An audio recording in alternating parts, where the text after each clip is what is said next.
함께 나누신 말씀 잠언 6장 20절부터 35절까지 말씀입니다. 한 절씩 교독하겠습니다.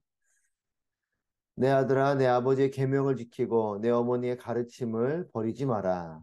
그것을 내 마음에 잘 간직하며 내 목에 걸고 다녀라. 내가 다닐 때 그것이 너를 인도할 것이요 내가 잘 때 그것이 너를 지켜줄 것이요 내가 깨면 그것이 너와 말을 할 것이다. 이 계명은 등불이요 이 율법은 빛이며 가르침 있는 꾸지람은 생명의 길이니 너를 악한 여자로부터 외간 여자의 아첨하는 말로부터 지켜줄 것이다. 내 마음에서 그 여자의 아름다움을 탐하지 말고 그 여자가 눈짓으로 너를 홀리지 못하게 하여라. 창녀는 내게 빵 한 덩이만 남게 하고 음란한 여자는 내 귀한 목숨을 빼앗아 간다. 불을 품었는데 그것이 타지 않겠느냐. 뜨거운 숯불 위를 걷는데 발이 되지 않겠느냐. 남의 아내와 간음하는 사람도 마찬가지다. 그녀를 건드리는 사람은 죄 없다고 할 수 없을 것이다.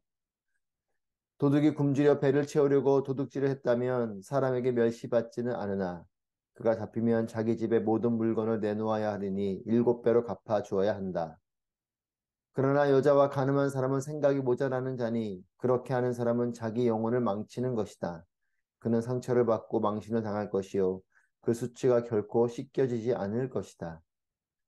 질투가 남편의 분노를 일으키니 그가 원수를 갚는 날에는 용서가 없을 것이다.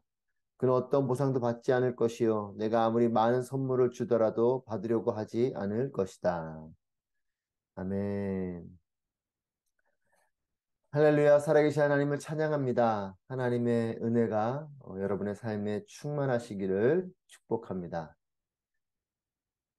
하나님께서 우리에게 주신 욕구가 있습니다. 이것은 하나님께로부터 온 것이죠.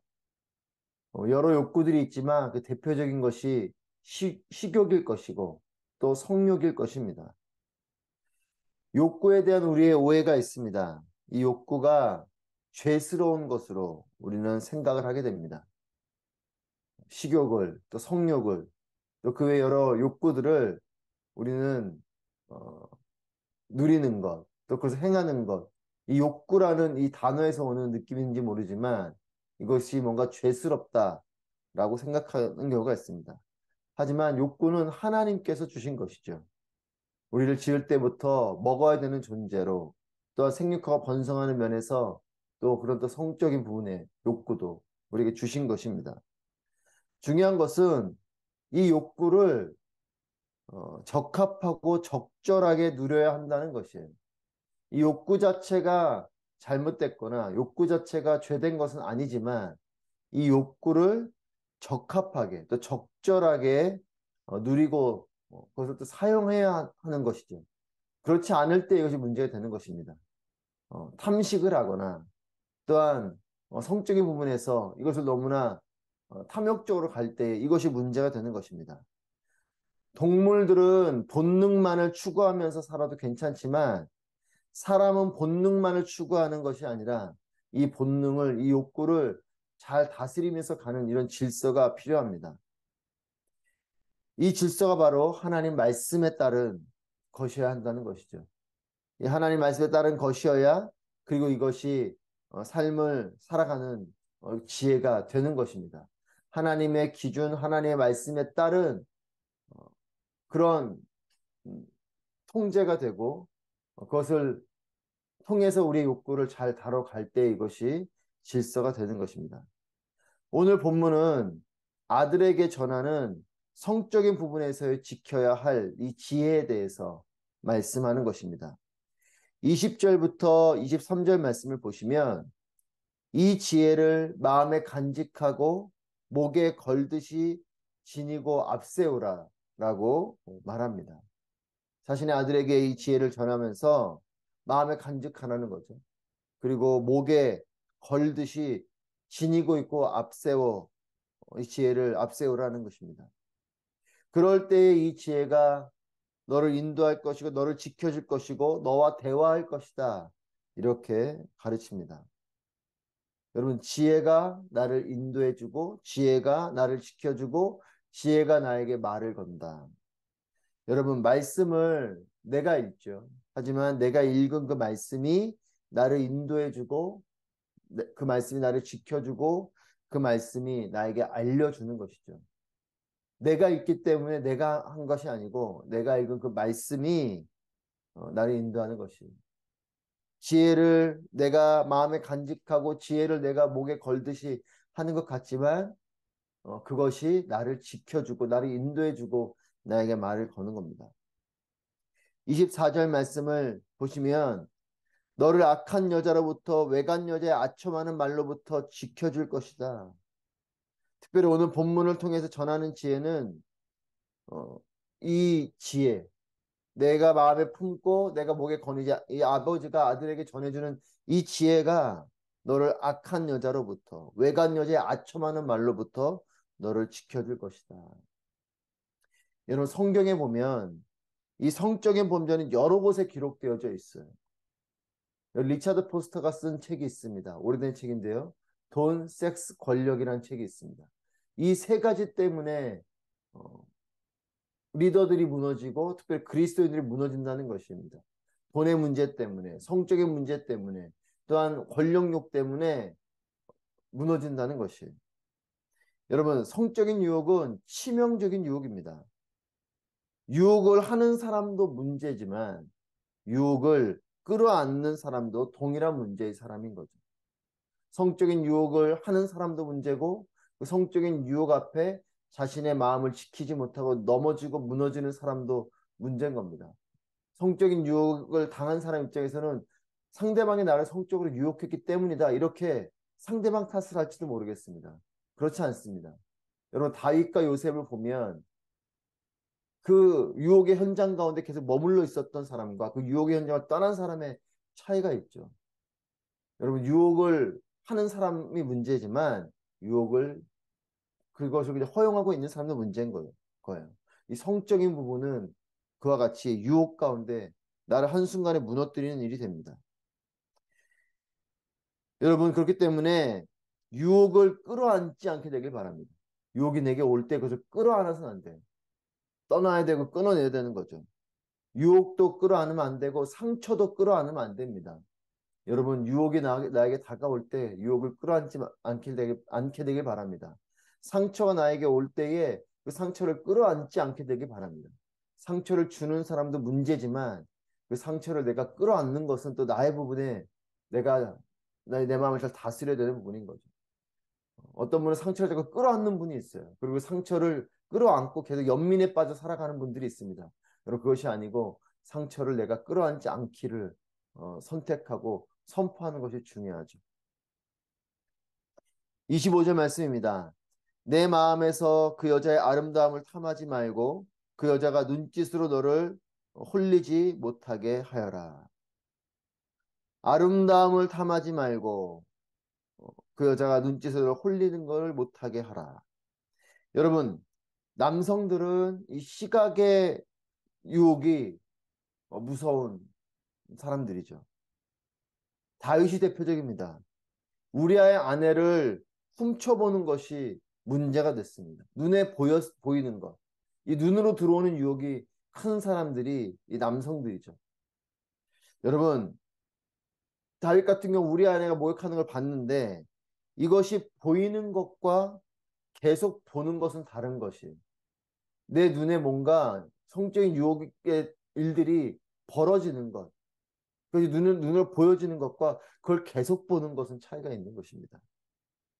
여러분, 탐심이 절제를 넘어서면 문제가 되는 것이에요. 내가 어떤 것들을 보게 됐을 때 빨리 그것을 피해야 되는데 그것을 계속 바라보고 있는 것. 유혹이 내게 왔습니다. 근데 유혹의 그것을 계속 바라보게 될 때, 여러분, 그것이 우리에게는 결국 나를 넘어지게 하는 일이 되는 것입니다. 여러분, 절제를 지킬 수 있도록 이 탐심의 자리에 계속 머물지 말고 떠나야 되는 것이죠. 여러분, 머물면서 내가 그것을 어떻게 이기려고 하는 것이 아니라 그 자리를 떠나는 것이 중요합니다. 사랑하는 여러분, 나를 유혹하는 자리를 떠나십시오.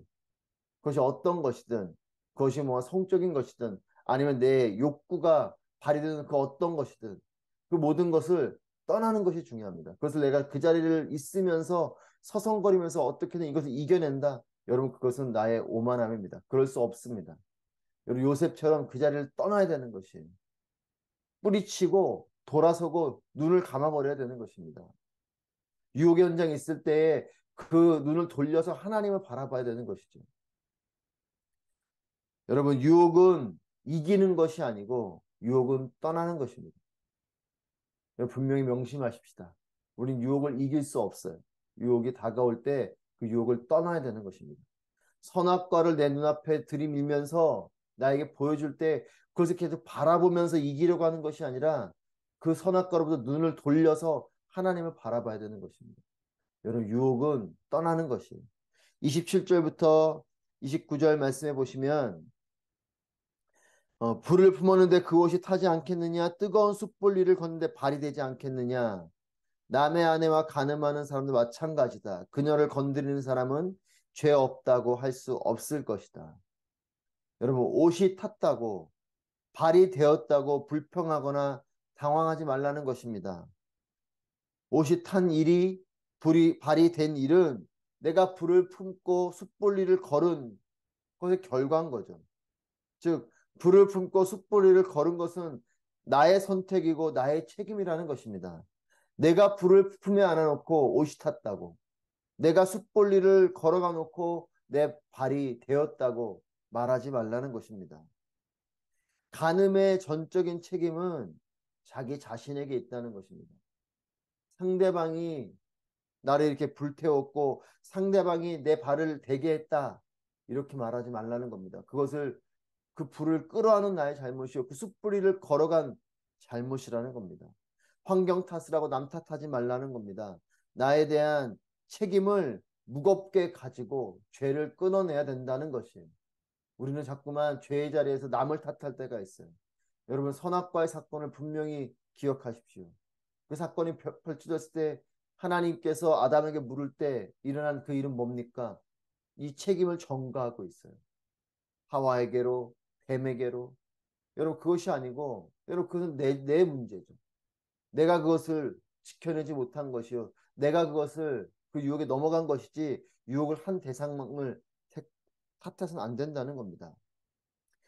30절부터 34절 말씀에 보면 이 굶주림 가운데 도둑질한 것과 간음을 한 것을 비교하면서 말하고 있습니다. 여러분, 도둑질이든 간음한 것이든 둘 모두 다 하나님의 공의 앞에서는 동일한 죄입니다. 죄라고 말하고 있어요. 그러나 같은 죄이지만 하나님 편에서 더 크게 다루시는 죄가 있다라는 것입니다. 굶주림으로 이 식욕을 채우기 위해서 도둑질을 한 죄는 훔친 것을 갚으면 7배로 갚아주면 탕감받을 죄가 되지만 이 간음을 행하는 성욕에 대한 이 죄는 어떠한 보상도 없이 망신과 수치만 가득할 것이라고 이 지혜의 말씀을 가르칩니다. 물론 어떠한 죄든 예수 그리스도의 십자가 앞에 진심으로 우리의 죄를 고백하고 하나님께 용서를 구하면 하나님 그것을 용서해 주시는 분이시죠. 다윗이 그렇게 침상을 띄울 정도로 눈물로 하나님 앞에 엎드려 기도했었을 때 하나님은 그 다윗을 받아주셨습니다. 오늘 이 말씀은 하나님이 성적인 죄를 절대 용서해 주지 않는다, 이런 뜻이기보다 이 성적인 유혹이 그만큼 너에게 치명적인 죄가 되고 너를 무너뜨리는 것이 되니 그만큼 무게감을 가지고 이것을 잘 다루라 라는 뜻의 부분이죠. 또 하나님께서도 이 성경에 보면 이 성적인 문제에 대한 부분을 더 심각하게 말씀하시는 부분이 있어요. 왜냐하면 이 성적인 이 죄는 관계적인 부분에서의 죄이기 때문에 그렇습니다. 여러분, 성적 유혹은 치명적으로 다가오고 그 유혹의 문을 열어놓은 결과가 비참한 것이기 때문에 이와 같은 강력한 경고를 하는 것입니다. 하나님을 향한 이 신앙이 무너지는 것, 이것도 영적인 간음함이라고 표현하죠. 하나님과 우리의 관계를 신랑과 신부의 관계로 비유하십니다. 그렇기 때문에 이 간음은 육체적인 부분에서 우리의 인간들 사이에서의 어떤 자신의 배우자를 버리고 다른 대상과의 관계를 맺는 것처럼 하나님과의 관계도 하나님이 아닌 다른 신을 섬기는, 다른 것을 사랑하는, 다른 것을 우상으로 여기는 이것을 영적인 간음함으로 표현합니다. 그래서 이와 같은 이 간음의 죄는 관계적인 부분의 죄이기 때문에 하나님이 더욱더 무겁게 또 분명하게 이것에 대해서 다루고 있으신 것이죠. 여러분, 하나님께서 가장 무게를 두시는 명령은 뭐냐면 관계에 대한 것입니다. 하나님 여러 명령들을 하시지만 무게감을 두신 하나님의 명령은 관계적인 것입니다. 왜냐하면 이 율법에 대한 하나님의 율법을 여러 개 주셨는데 율법의 완성이 뭐냐? 이 완성이 하나님을 사랑하고 이웃을 사랑하는 것. 즉 관계적인 부분이 결국 율법의 완성입니다. 하나님을 향한 관계가 사랑이요. 우리의 이웃을 향한 관계가 사랑에 따른 것이라는 거죠.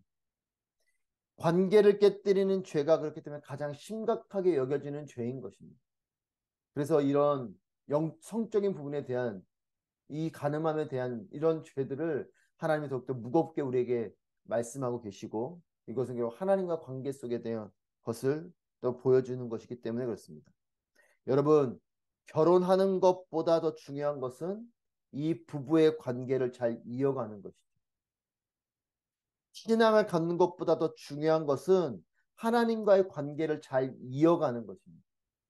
예전에는 잘 믿었는데, 예전엔 내가 신앙생활 잘했는데, 예전엔 예배도 잘 드렸고, 예전엔 말씀도 잘 보았고, 예전에는 그렇게 또 하나님께 헌신도 하고 봉사도 했는데, 너무나 귀한 일이지만 여러분 예전에 머물러 있는 것이 아니죠. 지금도 그것이 이어져야 되는 것이. 예전에 우리의 부부의 관계가 좋았는데 여러분 그것이 아니죠. 지금도 그 관계가 좋아야 되는 것입니다. 여러분 한국 사회를 보면 참 그런 부분에서 안타까운 부분이 많습니다. 물론 한국만 그렇겠습니까? 근데 한국이 요즘 보면 정말 그런 게 너무나 많아졌어요. 불륜이 너무나 많아졌고 또 심지어는 그런 얘기가 있습니다. 오피스 와이프, 오피스 허스밴드. 사무실에 가면 자기 그리고 또 심지어는 배우자 이외에 다른 그런 이성의 관계가 없는 사람 오히려 무능력한 사람으로까지 그렇게 치부하는 이상한 사회로 가고 있어요.